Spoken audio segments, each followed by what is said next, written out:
وَإِذْ قَالَ رَبُّكَ لِلْمَلَائِكَةِ إِنِّي جَاعِلٌ فِي الْأَرْضِ خَلِيفَةً سبحان اللہ. قالوا أتجعل فيها من يفسد فيها ويسفك الدماء ونحن نسبح بحمدك ونقدس لك قال إني أعلم ما لا تعلمون. کر صاحب یہ سورہ بقرہ کی آیت مجھے اتنی پسند ہے تو میرے پاس تلاوت کا سوز تو نہیں ہے اتنی عظیم الشان کلام کا، لیکن یہ آیت میں ہمیشہ تلاوت کے ساتھ پڑھتا ہوں. تو فرمایا کہ پھر ذرا اس وقت کا تصور کرو جب تمہارے رب نے فرشتوں سے کہا کہ میں اس زمین پہ اپنا ایک خلیفہ بھیجنے والا ہوں. بالکل.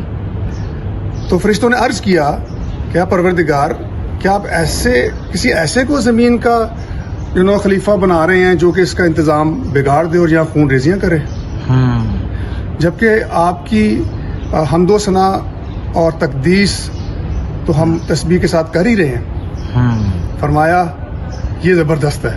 قال انی اعلم ما لا تعلمون، جو میں جانتا ہوں جو اسکیم میں نے بنائی ہے وہ تم نہیں جانتے. بالکل. دا گرینڈ اسکیم آف آزمائش.